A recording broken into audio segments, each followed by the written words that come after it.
Hoje demorou um pouco mais para reagir, estava jogando fora de casa contra um grande rival, né? O estádio com muita gente e tudo. Mas foi assim, o que aconteceu contra o Atlético Goianiense, né? E toma o gol e depois 1-2 e... Ou contra assim, o Botafogo também no primeiro tempo. Contra o Botafogo. Assim, não é uma coisa típica. Autoridade, né? É um time que se impõe na autoridade. É um time que acredita em si mesmo o tempo todo, né? Sem dúvida nenhuma. Boa noite, Paulo. Boa noite, companheiros. Eu acho, claro que assim, o contexto do jogo de hoje, para mim, ele é até incomparável com esses outros. Porque, como disse o Birner, é um campo em que o Palmeiras costuma ter muita dificuldade. É um dos 3 adversários que conseguiu vencer o Palmeiras esse ano, né? É um jogo complicado porque nesse mesmo Campeonato Brasileiro o São Paulo tem feito uma ótima campanha dentro de casa. E você está aos 43 do segundo tempo perdendo o jogo por 1-0. Então, evidentemente que o contexto dessa vitória torna a vitória do Palmeiras muito especial, muito valiosa. Esses 3 pontos são muito valiosos. Eu acho que a gente tem muita coisa para discutir sobre as escolhas dos treinadores, acertos e erros. E para mim... tem erros, é raríssimo a gente falar isso, porque a gente elogia muito o Abel Ferreira e eu acho que apesar da vitória hoje, pelo menos para mim, olhando o que já tinha acontecido com o Atlético Goianiense, há muito a se discutir sobre as opções do Abel. Claro que a gente não tem, né, informação precisa sobre condição física, sobre quem podia ou não jogar 90 minutos, mas acho que é um ponto a se discutir. Eu acho que a gente tem que discutir se essa postura do São Paulo no segundo tempo tem a ver com um desejo do Rogério. Eu nem discuto muito a entrada do Miranda, a substituição que ele faz, porque o cenário do jogo pedia mais um zagueiro pelo que estava acontecendo. Depois é aquelas coisas do futebol, as bolas são alçadas, e calhou do Miranda participar ali negativamente dos lances dos 2 gols. Mas a verdade é que no segundo tempo, não sei se por uma opção do seu treinador ou se por uma postura do próprio time do São Paulo, o São Paulo considerou demais o momento que os 2 times vivem.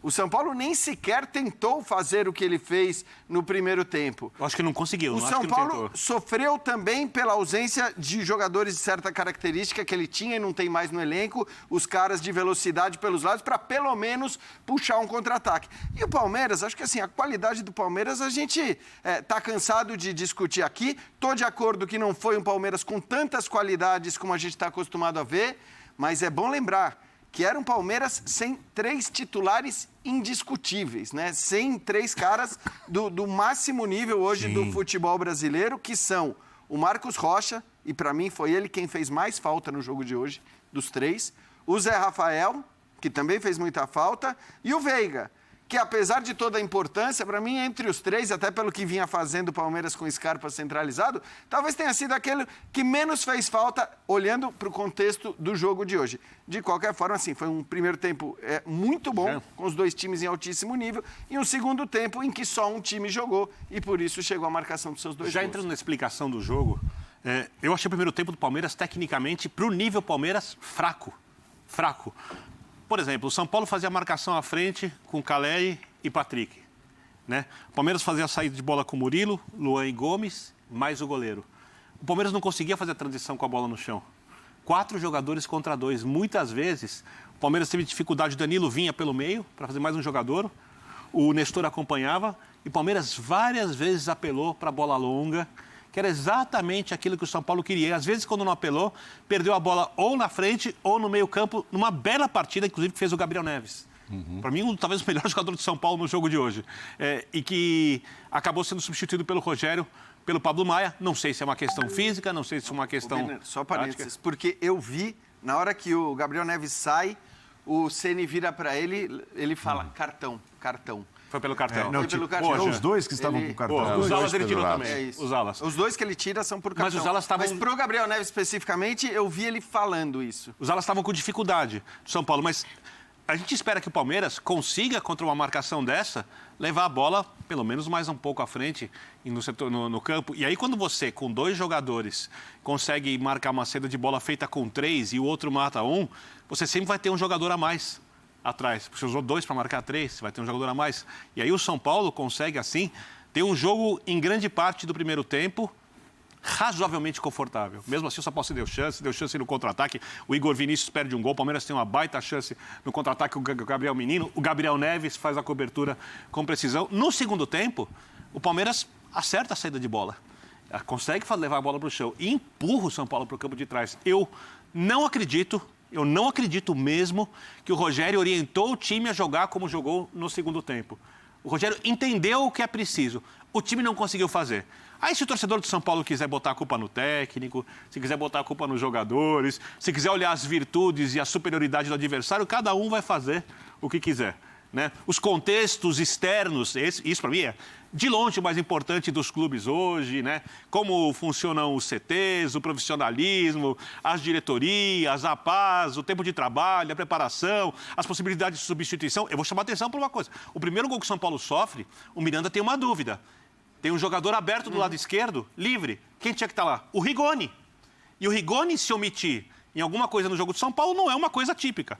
É uma coisa tradicional. O Rigoni flerta com o comportamento à lá Alexandre Pato. Ele é mais competitivo que o Pato, mas ele flerta com o comportamento à lá Alexandre Pato. Aí pega o Miranda ali, pouco entrosado, né, com a defesa para jogar dessa maneira. Óbvio, o Miranda tem culpa? Sem dúvida, o Miranda erra no lance. E você não pode errar contra o Palmeiras. O São Paulo já escapou no primeiro tempo, porque o São Paulo é um time que perde gols. O Igor Vinícius perder gols como perdeu, um gol que ele perdeu ali, perfeito, né? O Nestor chegar de frente no contra-ataque que o São Paulo puxa, livre para bater, o Nestor bate bem na bola e perdeu o gol, acontece. O Scarpa finaliza melhor que esses dois jogadores. O Scarpa perdeu gols na quantidade que ele não costuma perder. Então, só que o gol que o Palmeiras toma é Dudu pelo lado, olhando, sendo batido, ultrapassado. O Gomes, que estava no lado aberto. Não funcionou o lado direito do Palmeiras, principalmente defensivamente no primeiro tempo, né? Sim, concordo. E termina o jogo, você vê o Dudu de um lado e o Verón vai jogar no outro. Porque é uma tentativa do Palmeiras de... O São Paulo levava a nítida vantagem. Agora, eu acho que a gente está vendo não adianta querer estabelecer um veredito num jogo. Agora, tem algo que o jogo mostra, que é o seguinte, você tem uma equipe muito bem estruturada e a outra que, quando se viu com a vitória, você fica na dúvida. O Palmeiras não tem muitas dúvidas. O Palmeiras, as posições que o Palmeiras assume dentro de campo são do jogo, mas de um jogo mais equilibrado e pensado. Não é assim, o Abel vai sair e falou, pô, eles recuaram hoje, eu não pedi. Quando é que você viu o Abel falando isso? Que o time dele recuou sem necessidade? Ou que foi... Raríssimo. Nunca vi o Abel falando isso. Então, o Palmeiras, os movimentos que o Palmeiras assume e tem dentro de campo são dentro de um contexto de jogo que o Palmeiras executa muito bem. O São Paulo se vê com uma vitória parcial contra um adversário dos mais difíceis, se não o mais difícil. É um clássico que já tem um peso considerável e, de repente, você não consegue ali falar para os caras, né? Vamos manter. Naturalmente, eu acho que volta naturalmente, porque o outro vai para cima. Mauro, não e tem o Palmeiras? Técnico que segure o time no intervalo, frente, faz o quê? Gente, estamos ali sofrendo, vamos continuar sofrendo? Não. O Palmeiras encontra mecanismos de alterar aquela situação de vantagem para o São Paulo, seja com reposicionamento de jogadores ou com trocas. E faz isso bem. E de um time que tem uma confiança que ela é absurda. Porque o Palmeiras sabe que aos 47 do segundo tempo é jogo, aos 49 é jogo, aos 50 é jogo e ele vira o jogo aí. E também nessas substituições, só aproveitando o que disse o Birner, se você põe um Rigoni, que ele disse que está flertando para ser o Alexandre Pato, do lado de cá, você põe uns caras que estão querendo morder a bola, o Wesley, o Breno Lopes entra, a primeira bola é quase que ele faz um golaço. O Wesley vai para cima e tal. Muito diferente do que fizeram o Éder e o Rigoni do outro lado. Mas muito diferente. Aí você vai dizer, mas o momento era para o Palmeiras. Não, óbvio que era, que estava perdendo e ia para cima. Mas tem esse do comportamento também. Tem o Caleri lá na frente que resolve. No segundo tempo a bola não chega no cara, é só pancada, uma hora ele cansa. Não chegou, aí você vai mexer. Aí você põe jogadores que não parecem estar tão motivados a entrarem no jogo como do outro lado, que já é um time supercampeão, que está formado, etc.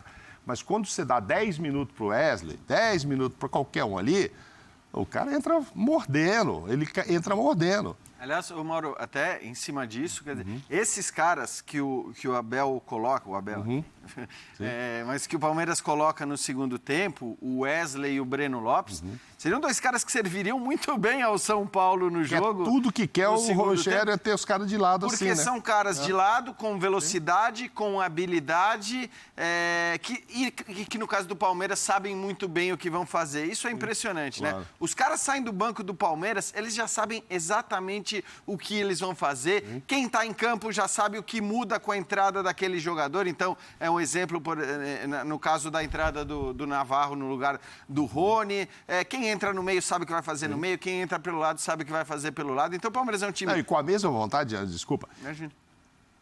eles entrariam com a mesma vontade se o Palmeiras já tivesse ganho esse jogo 3-0. Sim, até porque Ou qualquer eles outro brigam jogo. por espaço. Eles brigam, entendeu? Eles brigam Não, mas por agora não espaço. precisa, já estamos ganhando o Atlético e tal, o Goianiense de 4, não precisa. O quê? Eles querem 5, 6, a vontade deles é essa. E eu acho que assim, o Gustavo Gomes hoje foi um símbolo desse Palmeiras que sabe o que quer.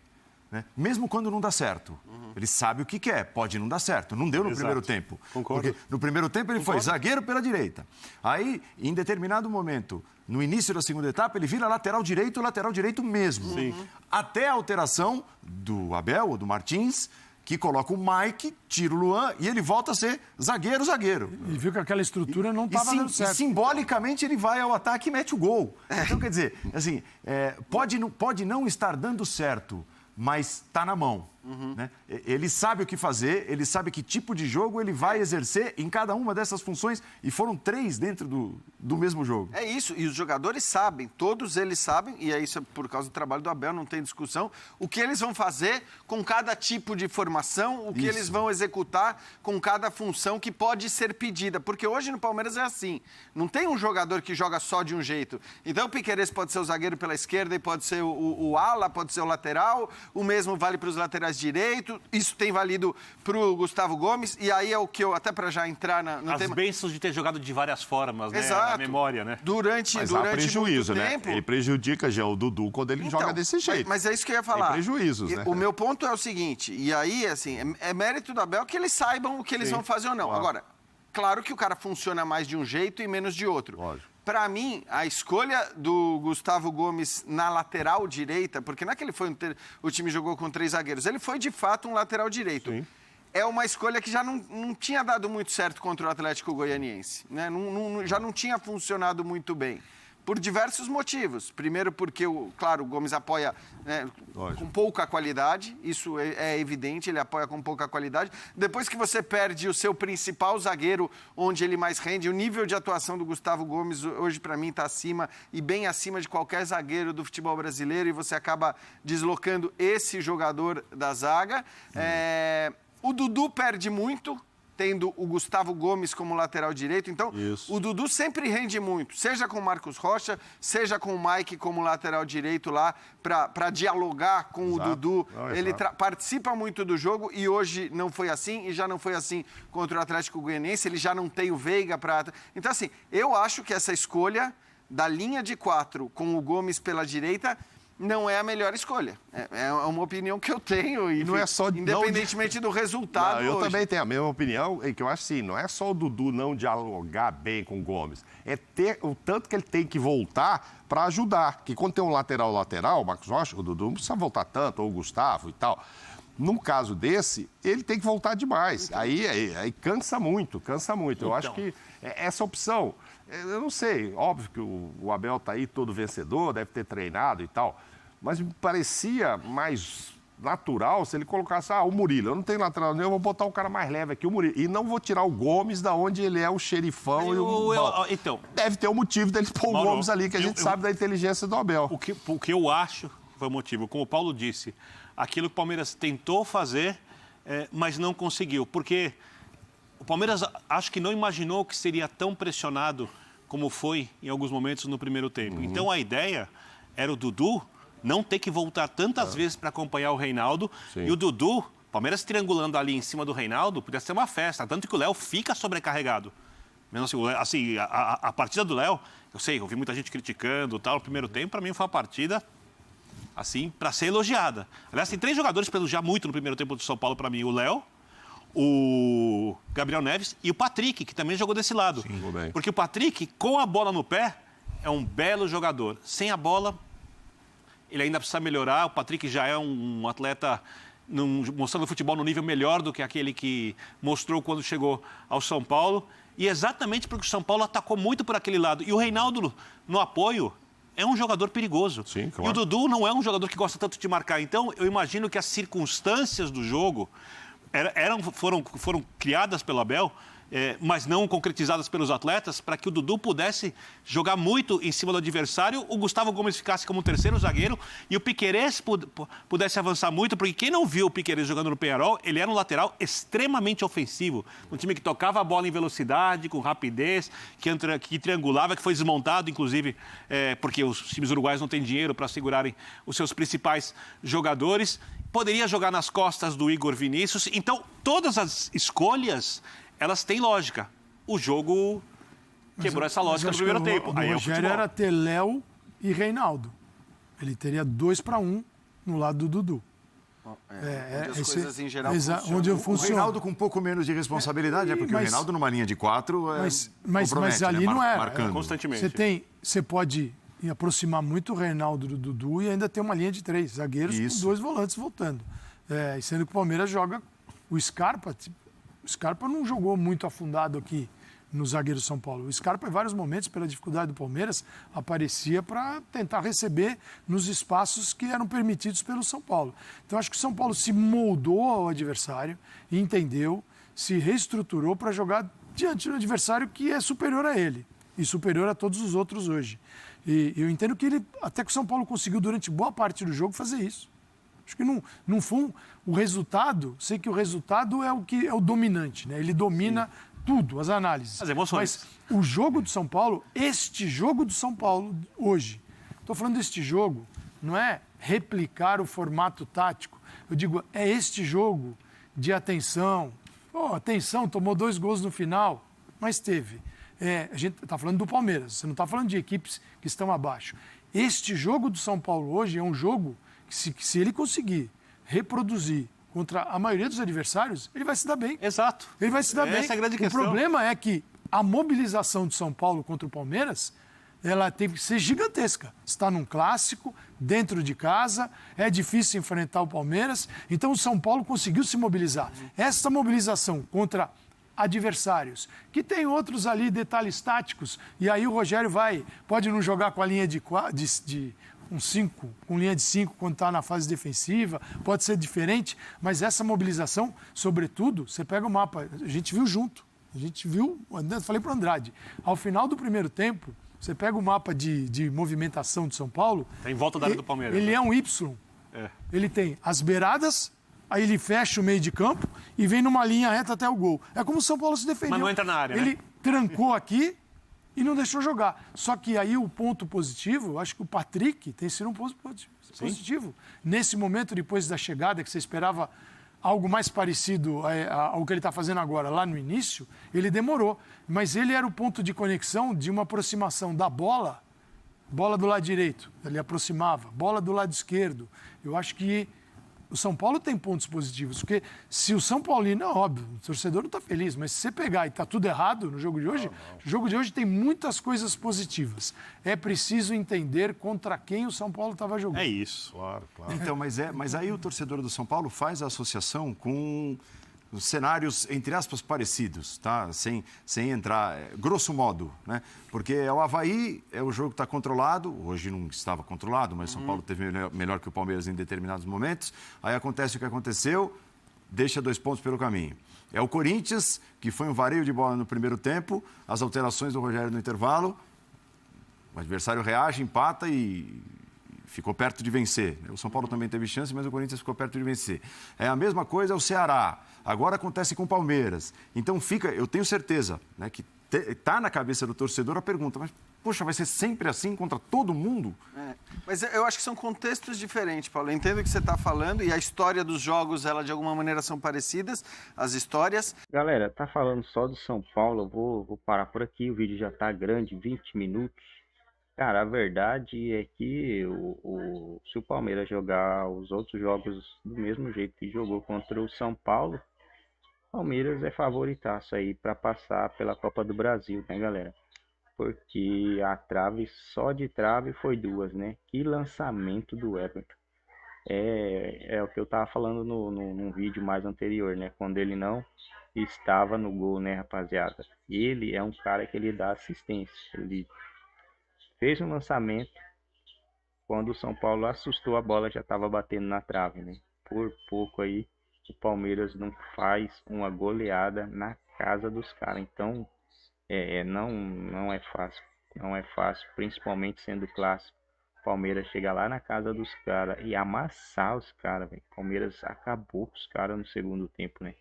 Foi um massacre. Teve as melhores oportunidades.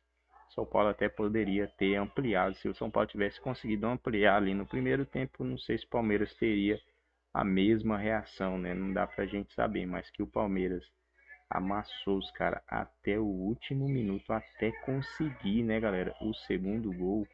Cara, isso aí é time de campeão, galera. Isso aí é os caras que vestiu a camisa pra ser campeão brasileiro esse ano aí, né, rapaziada? Vai ser muito difícil alguém encostar no Palmeiras. Muito, muito, muito, muito difícil, cara. Ganhou do São Paulo, mano. Esse, assim, era um jogo, pra mim, na minha opinião, divisor de águas, né, para o Palmeiras aí no Brasileirão. Então, os caras foram lá e, tipo, como se estivesse em casa, foi lá e se impôs dentro do jogo e pôs terror no São Paulo, na torcida dos caras, né, mano? Que é isso? O que esse Gustavo Gomes joga, cara? Tá maluco? Cabeçada de centroavante. Quantos centroavantes, cara, não consegue dar cabeçada igual os caras aí? O Gabigol mesmo, o Gabigol não sabe. O Pedro não tem uma cabeçada boa igual o do Gomes. Cara, zagueiraço esse do Palmeiras, hein? Palmeiras ganhou na loteria com alguns jogadores aí, né? Danilo, Gomes. Ah, Pique aí, se for falar, você vai falar de muito, né? Não tem específico, mas tem uns caras aí que são muito diferenciados, né, galera? Rapaziada, eu vou encerrar por aqui. Você que não foi inscrito, mais uma vez eu quero pedir, galera, se inscreva em nosso canal, deixa o seu like, acione todas as notificações para ajudar aí no crescimento do canal, beleza? Até o próximo vídeo, galerinha. Fui!